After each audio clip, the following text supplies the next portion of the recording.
வணக்கம் வணக்கம்ப்பா. இன்னைக்கு மத்தி மீன் குழம்பு வைக்க போகிறேன். அது என்ன புளின்னா குடம்புளி போட்டு வைக்க போகிறேன் மத்தி மீன்.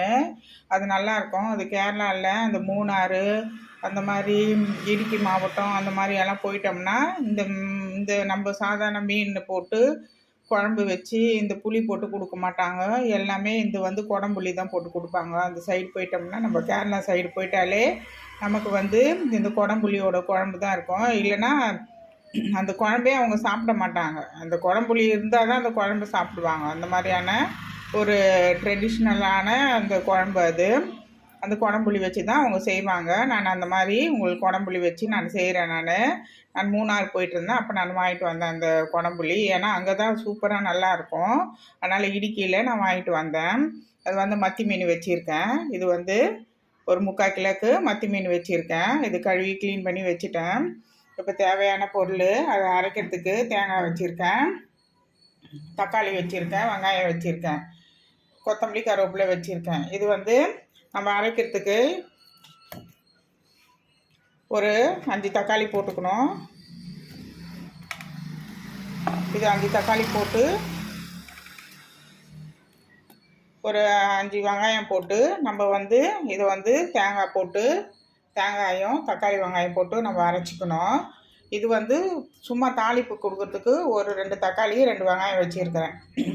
எண்ணெய் ஊற்றி வெந்தயம் கடுகு கொஞ்சம் சோம்பு போட்டு தாளிக்கணும். சோம்பு போடணும் இந்த குழம்புக்கு, அப்போ தான் டேஸ்ட் நல்லாயிருக்கும். சோம்பு போட்டு வெந்தயம் போட்டு கடுகு போட்டு தாளிச்சிட்டு இது தேங்காயம் தக்காளி வெங்காயம் அது கூட இதுதான் குடம்புளி.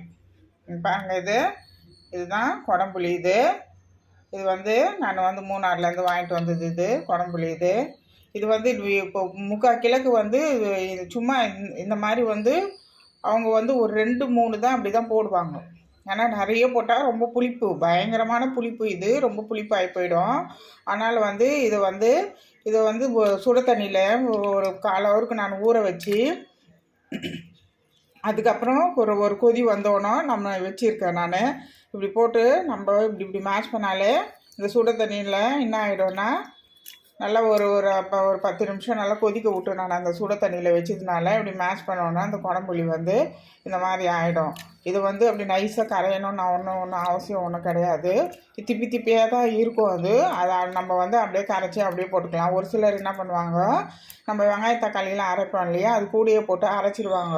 ஏன்னா இது சுட தண்ணியில் அவங்களுக்கு தெரியாது. சுட தண்ணியில் போட்டு ஒரு 10 நிமிஷம் கொதிக்க விட்டு அதை எடுத்தோம்னா அது வெந்துடும்.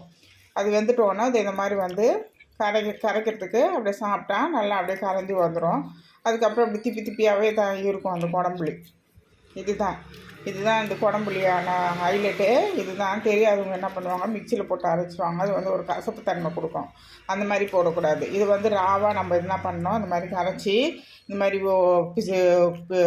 இதுவாக இருக்கும், தூள் தூளாக ஆகிடும்.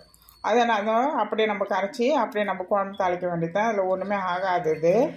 அது அப்படியே வாயில் தென்பட்டால் கூட நல்லா ஒரு புளிப்பு டேஸ்ட்டோடு தான் இருக்கும், ஒன்றும் ஆகாது. இது நம்ம குழம்புடி நம்ம இன்னும் கொஞ்சம் கரைக்கணும். அதை நான் கரைச்சிக்கிறேன். அதை உங்களுக்கு காமிக்காத அதை நான் இப்போ கரைச்சேன். இன்னும் நான் கொஞ்சம் கரைக்கணும் அதை.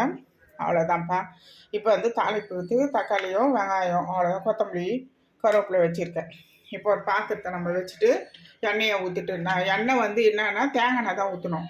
அப்போ தான் நல்லா டேஸ்ட் நல்லாயிருக்கும். எங்கள் வீட்டில் எண்ணெய் இருக்குதோ அந்த எண்ணெய் ஊற்றிக்கோங்க. நான் இப்போ தேங்காய் எண்ணெய் தான் ஊற்ற போகிறேன்.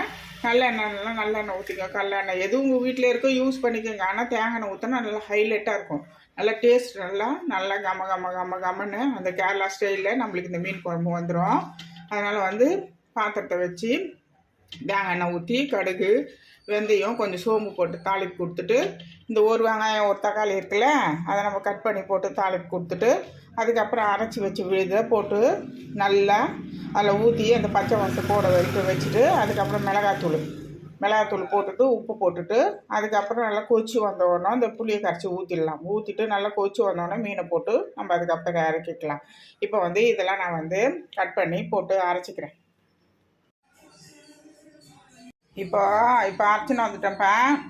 தக்காளி வெங்காயம் தக்காளி வெங்காயம் தேங்காய் மஞ்சத்தூள் மிளகாத்தூள் எல்லாம் ஒன்றா போட்டு அரைச்சி வச்சுட்டேன்.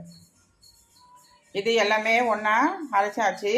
இப்போ வந்து அந்த 2 தக்காளியை கட் பண்ணிட்டேன், 2 வெங்காயமும் கட் பண்ணிட்டேன். இப்போது புளியை கரைச்சி வச்சாச்சு. இப்போ ஒரு பாத்திரம் வச்சுருக்கேன். இப்போ ஒரு பாத்திரம் வச்சுட்டு இப்போ நம்ம வந்து எண்ணெய் வந்து நான் தேங்காய் எண்ணெய் தான் யூஸ் பண்ணுறேன். அதனால் வந்து தேங்காய் எண்ணெய் ஊற்றிக்கிறேன். தேவையானது கொஞ்சம் கூடுதலாக ஊற்றினா நல்லாயிருக்கும். தேங்காய் எண்ணெய் நல்லா டேஸ்ட் நல்லாயிருக்கும், நல்லா வாசனையாக நல்லா மணமாக நல்லாயிருக்கும். அது குழம்பு வச்சோம்னா குழம்புளி குழம்புக்கு ஹைலைட்டு தேங்காய் எண்ணெய் தான். ஏன்னா கேரளா டிஷ்னால தேங்காய் எண்ணெய் ரொம்ப யூஸ் பண்ணுவாங்க. அதனால் வந்து நம்ம தேங்காய் எண்ணெயை யூஸ் பண்ணிக்கலாம். இப்போ எண்ணெய் ஊற்றிட்டேன், எண்ணெய் காயுது. இப்போ நம்ம சோம்பு, வெந்தயம், கடுகு போட்டுக்கலாம்.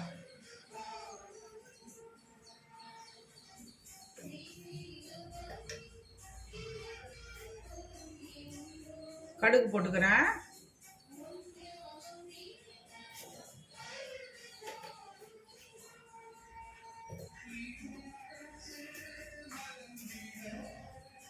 வெந்தயம் போட்டுக்கிறேன்.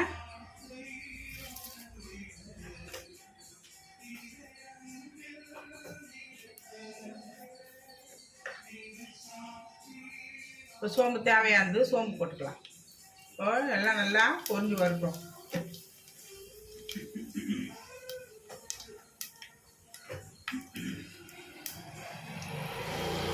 இந்த அரைச்சி விழுதில் வந்து மிளகாத்தூள் போட்டேன், மஞ்சத்தூள் போட்டேன், தக்காளி போட்டேன், வெங்காயம் போட்டேன், தேங்காய் போட்டு அரைச்சி வச்சுருக்கேன்.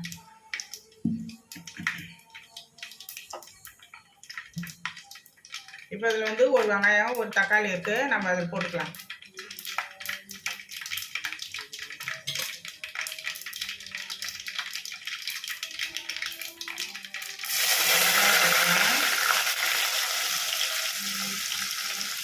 இது நல்லா பொரியணும். அது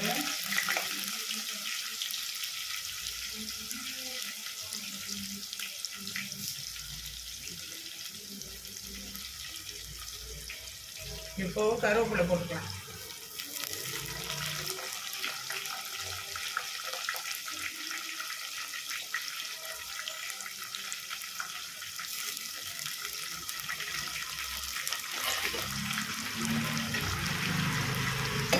நல்லா பொரிஞ்சு நல்லா வருது, நல்லா பொரிஞ்சு இந்த மாதிரி வருது.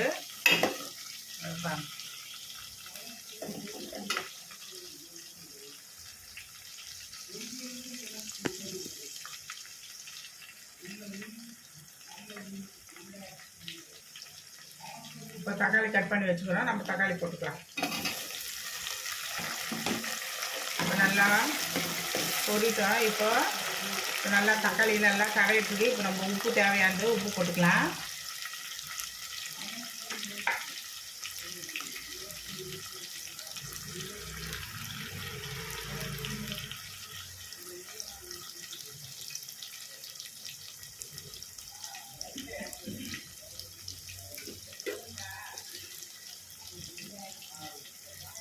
தேவையானது உப்புப்பா, உப்பு இதை போட்டுக்கிறேன்.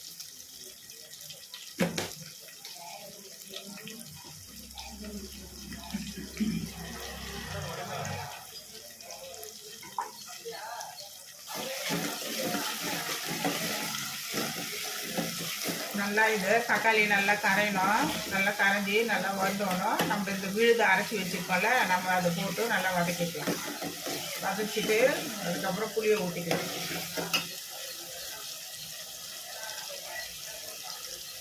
இந்த விழுதில் நான் வந்து மிளகாத்தூள், மஞ்சத்தூள் எல்லாம் போட்டுட்டேன்.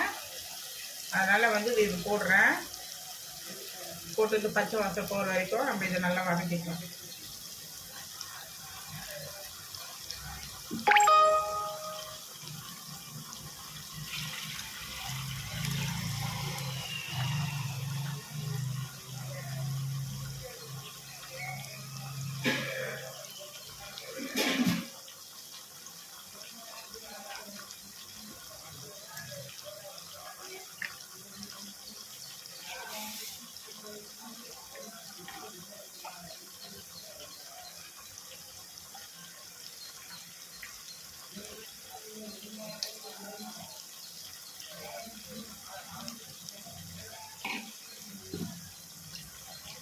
இப்போ இதை நல்லா வதக்கலாம்.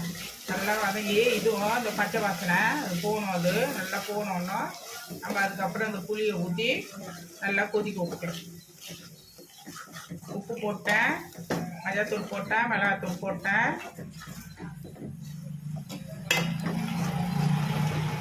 பச்சை வாடை போகிற வரைக்கும் நல்லா இப்படி வதங்கி இப்படி வரணும். நல்லா இப்படி வதங்கி மேஷ் ஆகி நல்லா கொதன்னு அப்படியே கொதிச்சு மேலே வரும். இப்போது நம்ம தண்ணியை இப்போ ஊற்றிக்கலாம்.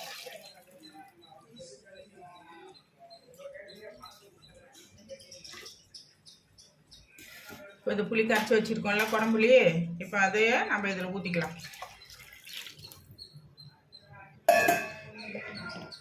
இப்போ குழம்பு நல்லா கொதிக்கணும். இது வந்து கலர் வந்து இந்த மாதிரி வேணால் கொஞ்சம் பிளாக்ல தான் இருக்கும், சோப்பு வராது. இந்த மாதிரியான பிளாக்ல தான் குழம்புலினால, இந்த கருப்புனால இந்த மாதிரி கொஞ்சம் பிளாக்கோட தான் இருக்கும். ஆனால் சூப்பராக இருக்கும் குழம்பு. இப்படி தான் இருக்கும் அது கேரளாலெல்லாம். இது நல்லா குழம்பு கொதிக்கணும். கொதிச்சோடனே நம்ம அதுக்கப்புறம் மீன் போட்டுக்கலாம். இப்போ குழம்புட்டு பாருப்பா, நல்லா சலன்னு நல்லா கொதிக்குது குழம்பு. நல்லா கொச்சி வந்துச்சு. இப்போ நம்ம வந்து மீனை போட்டுக்கலாம். இப்போ மீனை போட்டு ஒரு 5 நிமிஷம் நல்லா கொதிக்க விட்டுட்டு அதுக்கப்புறம் 5 நிமிஷம் நம்ம சிம்மில் வச்சுக்கலாம். நல்லா ஹையில் இருக்குது. இப்போ நல்லா கொச்சிட்டே இருக்குது. இப்போ அதுக்கப்புறம் மீனை போட்டு அதுக்கப்புறம் நம்ம வந்து ஒரு 5 நிமிஷம் சிம்மில் வச்சுக்கலாம். இப்போது மீனை வந்து நான் வந்து குழம்புல போட போகிறேன்.